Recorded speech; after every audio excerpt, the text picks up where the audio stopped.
sa relationship, pag mag-asawa, yung person, hindi siya laging at 100%.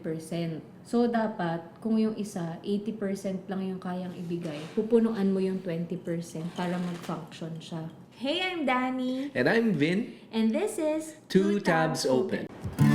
When you're stuck and you have a lot to think about, two tabs open. Okay, so nung nakaraan, actually kahapon yun, nagja-jogging kami. Tapos, wala lang, parang random thought since parang simula 2023, gusto na namin mag-podcast about work stuff, career life. Kaso, ang daming nangyari so hindi siya natuloy. Mm-hmm. So, ngayon na parang mas in line kami sa sarili namin. Ang topic natin today ay home-based hustle. And I prepared set of questions. So, ito ay 8 questions na may mga itatanong ako sa ating dalawa na sasagutin natin. Okay. So, ang unang question ay how it all started. So, how did we meet? How did work sneak into our relationship? At what point did we realize we could or should work together? Ito na ba ako nasasagot? Ikaw muna. How did we meet? Alam mo, ang pinaka-iconic na how did we meet is through a friend. Si parang Jomar. Tagal ko na rin hindi nakikita yun. Shout out to sa'yo. Pinakilala ka niya sa akin. Then, sa sa inuman. That was in... Hindi, mali ka. Hindi ba? Hindi. Saan yun? May inside joke kami ng friends ko na ayaw namin siya kasi Jejemon siya. Oy. Tapos sobrang may icky feeling ako kasi may nunal siyang malaki. Tapos madami kaming common friends pero never kami nagkasama sa iisang group. Tapos may time nun magse-sem break. Hindi ko makakalimutan. Magse-sem break yun. Nakatambay sila ni Jomar sa same friend pero different day. Nakatambay sila ni Jomar sa 7-Eleven. Tapos pinakilala niya sa amin ng friend ko si Eunice. Siya. Tapos tawang-tawa kami ni Eunice kasi ano ba yun? Ba't may nunal siya ang laki? Tapos wala, yun lang. May inside joke kami sa kanya na ang yabang niya, may nunal siya, ganun. Pero alam ko hindi niya ako natatandaan. Oo. Tapos hindi mo alam na lagi tayo nagkikita. Nasa bleachers ako pagka may basketball kayo nila Jomar. Kasi nga lahat nung kalaro niya sa basketball, kilala ko, maliban sa kanya. Dahil wala nagkita talaga. Oo nga, ayun, siguro yung basketball. Pero yung talagang nagkausap-usap na is sa yan dito sa Dasma. Chicha Babs, yan ang pinakasikat na dati, inuman segment. Pero doon talaga kitang pang nakausap na kilala, parang yan. Hindi mo ako kinausap. So, pinakilala ako ni Jomar sa ibang lalaki. Sa ibang table kasi hindi mo ako pinansin. So, dahil di mo ako pinapansin, may ibang friend na tumabi. Si Boss Nico. Shout out si Boss Nico. Okay, so kung nagtataka kayo, college pa kami nun. So, hindi talaga kami nag-work. Pero siya, nag-work na siya nun. So, kung may hindi kami friend na nakikinig, tapos parang familiar siya, kasi nag-artista siya before. At saka sumali siya Talent. Ayun, sumali siya sa X Factor, pati The Voice. Kabatch niya si KZ Tandingan. Kaya baka familiar siya sa inyo. Ayun, all at the same time na college. So, hindi kami magkabatch. 3 years, 4 years ahead. Ang classmate niya, pinsan ko. Talaga ako. Yes, 2007 ako pumasok. High school pa lang ako. Nakakatawa lang kasi sobrang dami naming common friend. Pero never kaming nag-meet, not until 4th year college ako. Next question nun, yung at what point did we realize we could or should work together? Dahil nga nag-work ka na nung college ako. Actually, yung sa documentary, ikaw yung napili naming interviewin kasi working ka while studying. Pero hindi rin natuloy yun. So, hindi pa rin tayo nagkita that time. So, nag-decide tayo mag-work nung work-workan lang. Walang income. pero nasa same industry naman tayo. First year pa lang, ano na ako, raketero na ako, ang dami ko ng first year college, ang dami ko ng sideline racket. Nagta-talent din ako, ang dami kong random jobs. I really had to work para masustentuhan ko yung sarili ko. Tapos, siguro nung sa amin, how did work sneak into our relationship? Well, siguro, number one, ang connecting factor namin is pareho kami ng course, AB Communications. And pareho kaming mahilig sa media production. Napasok kami sa mundo ng media production world where nandito na yung pag-shoot, paggagawa ng kahit anong content, pagpoproduce ng commercials, pagpoproduce ng ads. And doon talaga kami siguro nagtugma. And that is how the work snuck between us. Dahil nga, tugma kami ng gusto. And at what point did we realize we could or should work together? Ewan ko, kasi di ba wala akong pangarap dati? Totoo yan. Siya yung naging mentor ko. Nawala yung spark Totoo. ko sa production. Same kasi kami ng major. Tapos, bago ako graduate, kung kailan gagraduate, na ayoko na ng course. Tapos nawalan talaga ako ng pangarap sa buhay. So, siya yung kumuha sa akin. Trinain niya ako mag-production assistant. Tapos, in-involve niya ako dun sa mga ka-work niya. Hanggang sa kinuha din ako ng mga ka-work niya. Tapos sila din, nag-mentor sa akin. Hanggang sa, ayun, nagtuloy-tuloy na, ito na yung path na napili ko kahit wala akong pangarap noon. Yun talaga yung start nun. So, kaya kami nagtagal kasi magka-work kami. Parang wala kaming choice. Kasi laging magka-tangle up yung work. Hindi lang siya relationship. Yes. Sobrang ganda ng tandem namin ng time na yun. Pero oo nga, naalala ko yun yung time na wala kang gusto. Wala. Gusto ko lang. Nabibisit ako sa inyo nung dati kasi nga ganun wala kang gusto wala kang kung 'di ba yung mga tinatanong pagbata, anong gusto mo maging paglaki mo? Ikaw wala Gusto ko mag-nurse. Tapos, hindi ko natuloy kasi makapal pala yung babasahin. So, ayoko na lang. Tapos, ang namili ng course ko yung kapatid ko. So, wala akong pangarap sa buhay. Ako nagano ako hindi ko rin alam kung anong gusto ko dati before college. So, sinubukan ako mag-engineer. Nag-engineering ako first year lang. Isang taon lang. Tapos, nag-shift ako ng course kasi nga yung mga tropa ko Parang nag-shift. Oo.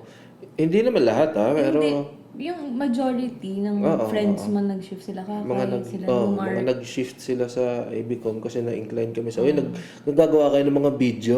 Gusto kong gumawa ng pelikula dati na ayun, kaya napalipat ako sa production and within that napamahal na ako sa ganitong craft. Number 2, why home base? Tapos, what made us choose to work from home full-time? Bakit ko piniling mag-work from home full-time instead na mag-apply dito, mag-work sa mga companies dito?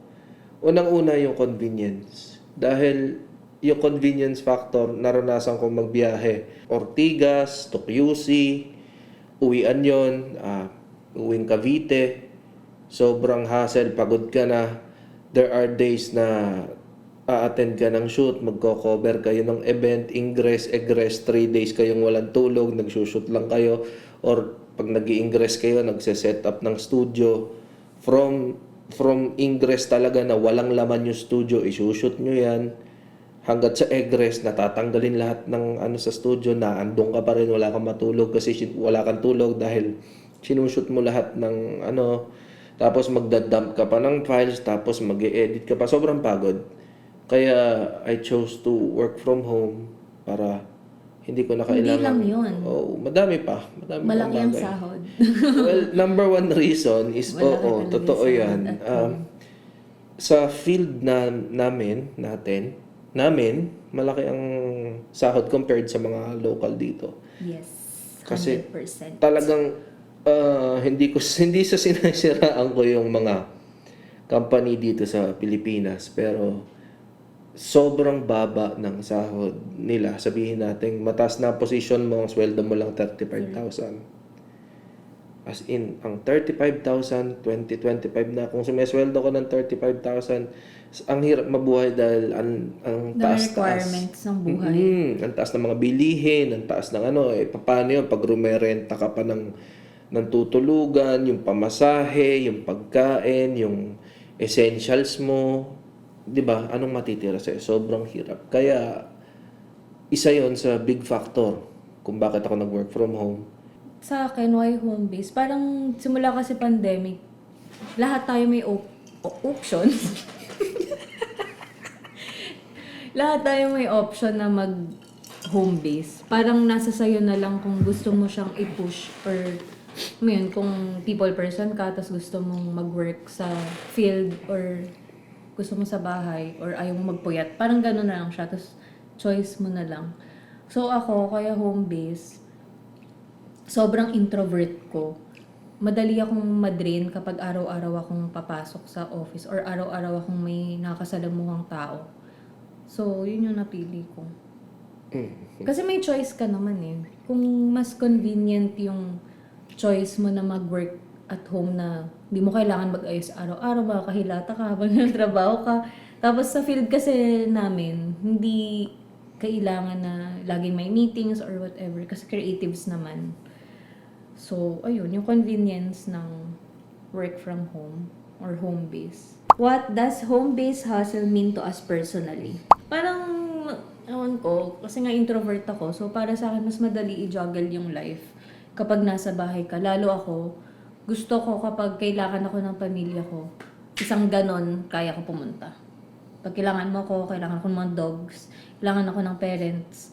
Alam mo yun, kaya mo mag-magic na habang nag-work ka, present ka sa family mo. Sa akin, home-based hustle is hindi to hustle, no? Hindi hustle, hindi hustle. So, kaya nasabi mo, kaya mong i-juggle yung multiple things at a time. Mas madaming kang mabibigyang oras sa sarili mo instead na nandun ka sa labas. Third point, what's our setup like? Do we really work side by side every day? Hindi. Dalawang floor yung bahay namin. Doon ako sa taas, dito siya sa baba. Dito. Doon. Dati may trinay namin magkatabi kami, naiinis siya sa akin kasi maingay ako. Hindi ako sa maingay.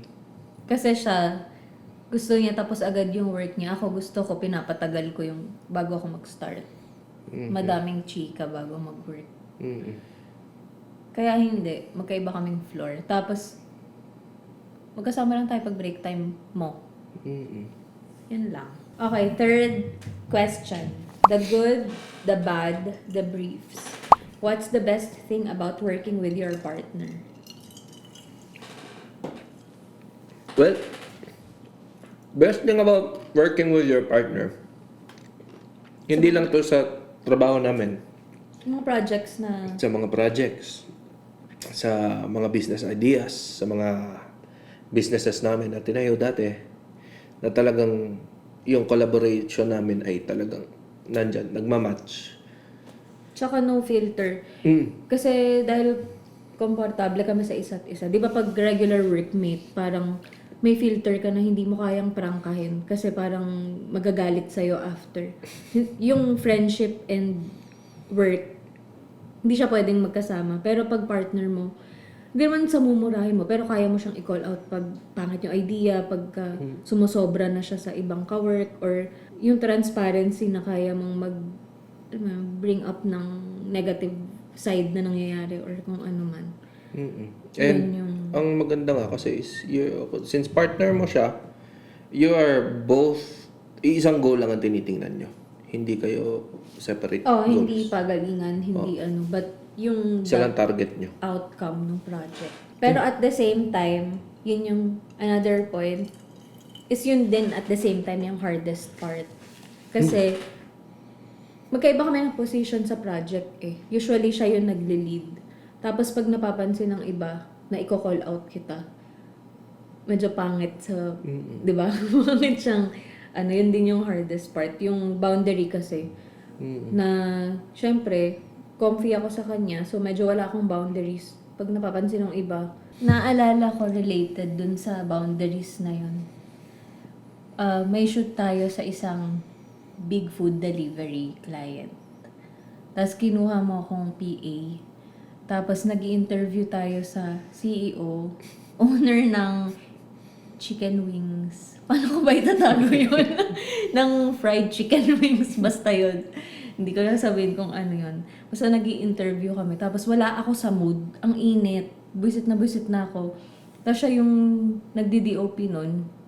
Tapos ako yung may hawak ng mic at magtatanong ng questions. Pero dahil bano ako, tapos wala talaga akong filter na to, walang pakialam. Tinanong ako ng owner, parang, okay ka lang ba? Gusto mo mag-break ko muna? Kasi parang umiirap na ako. Sabi ko, pa yan, gumaganon, nagtatantrums ako. Sobrang unprofessional.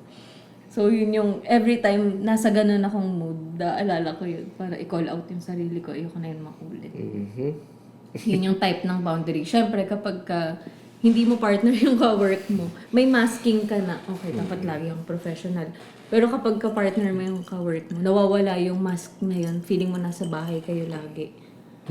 Pero it's a good thing din dahil yung mga boundaries na yan are the lessons nga na matututunan natin as time goes by. Kung magkaka-project tayo ngayon, hindi mo na ulitin yun kasi alam mo na eh. Pero yun nga maganda kasi alam ko bago ka pa lang nun sa ganung ginagawa. Kaya talagang hindi mo napapansin na ganun ang ginagawa mo. Nakakahiya talaga. Tapos ngayon sobrang big food chain na sila. Pag naaalala ko at nakikita natin yung brand na yun, yung mga Bagito days. Fourth question, balancing life plus work or not? Do we set boundaries between work and relationship time or do we blur it all together? Ikaw wala eh, workaholic eh. Workaholic siya eh. Pag siya, kahit weekend, nagtatrabaho yan. Walang... Ako, I definitely set boundaries kasi ayoko ma-stress sa work after my 8 hour of work. Kausapin mo na ako pag nasa trabaho ako. Pero 1 minute after nag-out ako, hindi na ako magre-reply sa'yo. Kinabukasan na ako. Kasi Wala isa akong lang client mo. Kahit na. Ako 3. Kahit na nga. Na maliit. Diba? Kahit na. I mean, di ba dapat may boundaries yun? Pero to each their own, merong mga taong tulad ko na gustong binibigyan ng oras ang sarili. Merong tulad niya na Kasi ako, anytime. ang hobby ko ay work. So pag hindi ako nag-work, feeling ko wala akong silbi. Kaya lagi ako nag-work. Mula pagising hanggang bago Yan ang matulog. tunay ng workaholic. What habits or rituals help us stay grounded or sane? Walking. Ngayon, walking. Walking. Siguro workout. Yun. In general.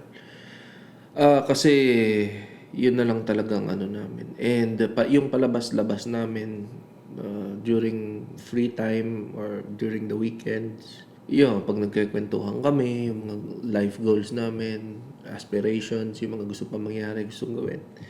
Para napaplano namin yung buhay namin. And Dapat, kahit workaholic naman ako, may breather time pa rin naman. Na, ayun, lalo sa kotse, nagkikwentuhan kami ng goals. Kaya nga naisip namin mag-podcast. Kasi pag nasa kotse kami, sobrang daming wasted ideas na hindi na-record. Parang imbis na i-record mo para mag-ipon tayo ng ng pang kotse na camera, vlogging camera. Doon tayo gagawa content. How do we divide roles kapag nag-work tapos yung roles din sa bahay? Parang nangyari na lang siya. Hindi tayo nag-usap. Oo. Kasi alam na namin yung strength ng isa't isa. Basta ako tagaluto. Ako tagalinis, tagahugas ng pinggan. Oo, ganun. Pero kung kailangan mong gawin isang bagay, hindi mo na kailangan... Pag busy yung isa, syempre hindi mo napipilitin magluto. Ikaw na yung... Or mag-order ka na lang. Ganun. Walang turuan. Ba't nga? Wala tayong ganun eh. Wala. Pero may naalala ko, yung may nabasa kasi ako na kapag sa relationship, pag mag-asawa, yung, halimbawa, yung person, hindi siya laging at 100%. So, dapat, kung yung isa, 80% lang yung kayang ibigay, pupunuan mo yung 20% para mag-function siya. So, alam ko sinabi ko yun sa'yo eh. Tapos, pag may mga friends ako na couples, yun din yung ina-advise ko. na hindi lahat ng tao nasa at 100% best yung kaya niyang i-show up sa araw na yon. So, kung ikaw yung partner, pupunan mo yon. So, for example, ikaw, ang kaya mo lang sa araw na to, mag-work. Hindi kita pipilitin na dapat magluto ka, dapat magganto ganyan ka. Kasi yun lang kaya mong ibigay. So, ako, dahil di ako nagluluto, mag-order tayo. Parang ganun yung resolution. Or kapag hindi ako overstimulated, magluluto din ako. Mhm.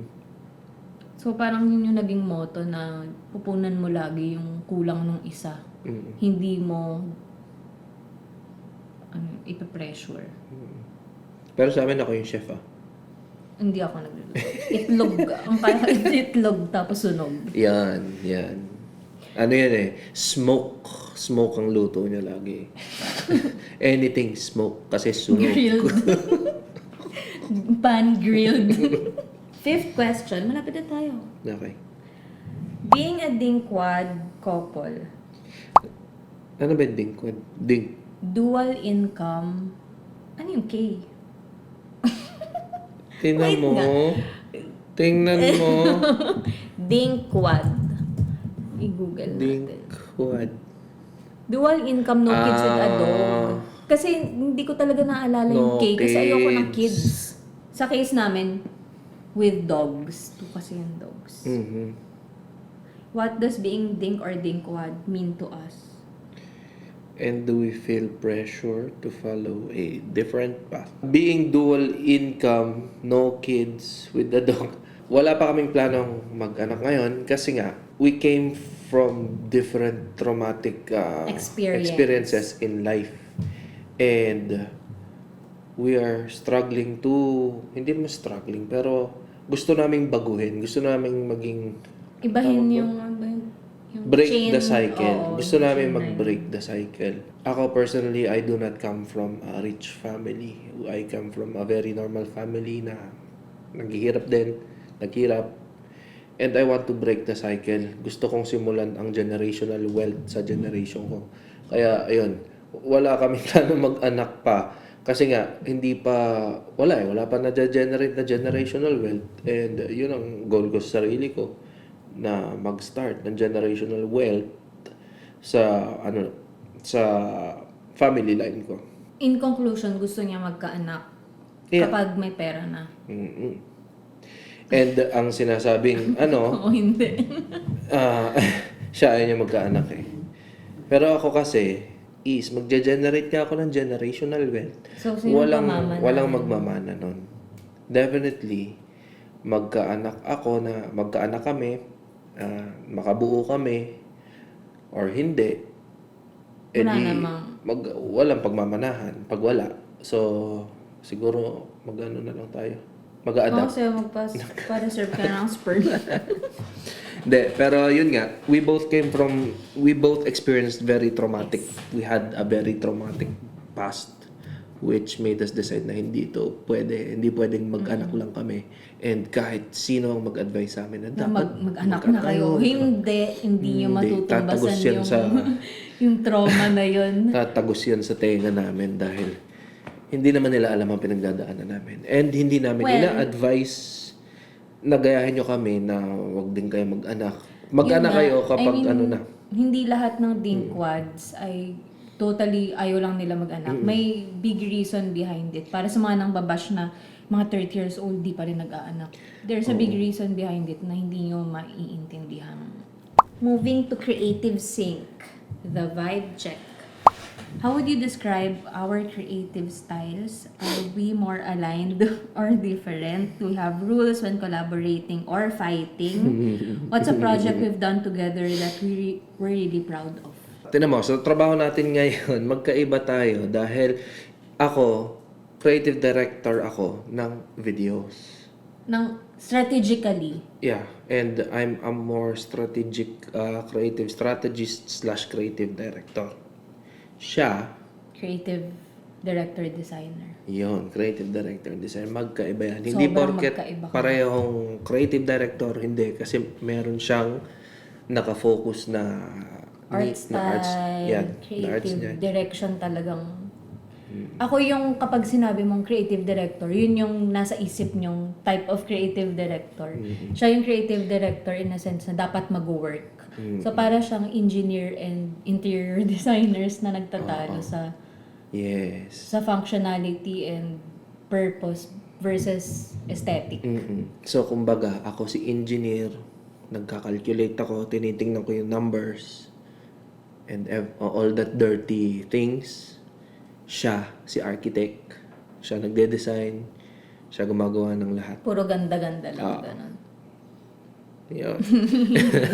Yun lang yan. Lagi namin yun, actually, pinagtatalunan namin. Kasi ako yung mata ko na, hindi pantay, hindi perfectionist, kumbaga. Pero siya, hindi kailangan perfect, dapat nag-work. Yun yung laging argument kapag may project kami na magkasama kami.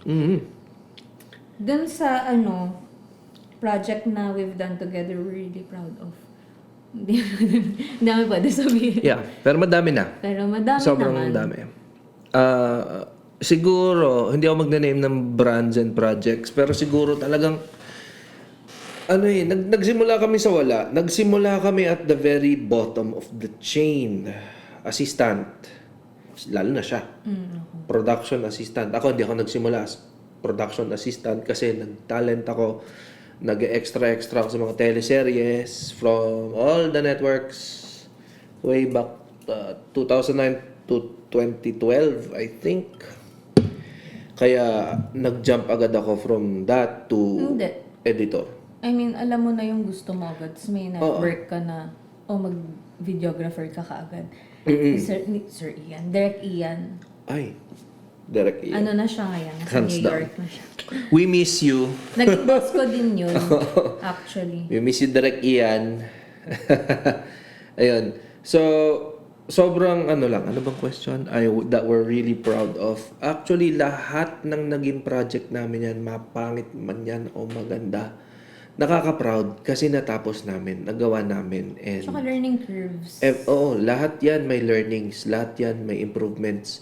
Lahat ng naging project namin, parang pagaling kami ng pagaling. Pero never namin na-reach yung point na sobrang galing na namin. Kasi, Hindi pala tayo para doon. Hindi I mean, kung siguro hindi nag-pandemic, hindi natin malalaman na iba yung path na para sa atin. Hindi pala kami pang field. Yun yung na-realize na. pang field work. Hindi pang siya ganun. pang, So, ayun. So, looking ahead, why are we starting this podcast now? What do we hope people take away from listening? What topics are we excited to cover in the future episodes? Sayang yung thoughts, dapat sineshare siya sa mga nag-uumpisa pa lang or sa mga nakaka-experience ng same thing. Yung mga couples na working from home, not necessarily creatives lang. Pero yung mga gaya namin na lagi magkasama sa bahay, walang hindi nag-office, gano'n. Actually, we just want to share. Gusto lang namin magkwento ng mga sariling experiences and hopefully makarelate din kayo sa mga experiences namin. Kasi alam ko deep inside, may mga taong ganito din ang pinagdadaanan. May mga taong hindi naranasan at may mga taong mas malala pa ang nararanasan pa ngayon. And we just like to share what we have experienced, share the lessons that we've learned. And it's about time na We put this out to the world. we put this out to the world kasi nga wala kami mapagkwentuhan na certain friend na Na same, ganito yung thoughts. Kung meron mang kasi akong naiisip na pagkwentuhan, malayo. malayo. Oo.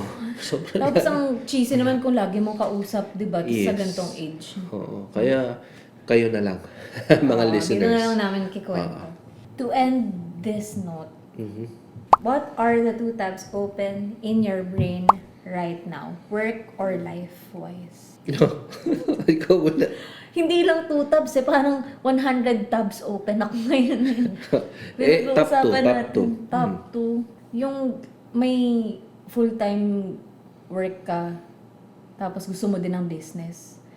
Yun yung top 2 tabs open ko. Paano ko siya pagsasabayin yung 2 tabs na yun at the same time? Kasi meron tayong goal na gustong ma-reach. Diba? Paano i-juggle yung time na ma-achieve mo yung goal without giving up the other tab na nakabukas? Okay. Ako, ang first tab na naka-open sa akin is siguro time management kasi gusto ko pang i-improve ang time management ko. Kagaya nga na sabi ko Sobrang earlier na time manage mo nga eh. kulang pa nga eh. Kasi gusto ko pa na madaming kliyente. Diba? Tapos, next tab is yun. Kaya nasabi mo yun, tulad tayo na gusto ko pa mag-open ng mga businesses na makakapag-generate ng wealth sa atin dalawa. So, yun. Sa ngayon, ganun ang gusto kong nakikita kong priority. This is the age where we generate wealth and apply all the lessons that we've learned way back then. So, yun lang. Thank you for listening. Sana may natutunan kayo or sana natuwa kayo. Kung hindi man, kung naasar kayo, Bahala kayo. bahala kayo dyan. Pero thank you for listening kasi tinapos nyo pa rin to, di ba? Thank you for listening and hope you stay for episode 2. See you soon. Bye! When you're stuck and you have a lot to think about, 2 tabs open.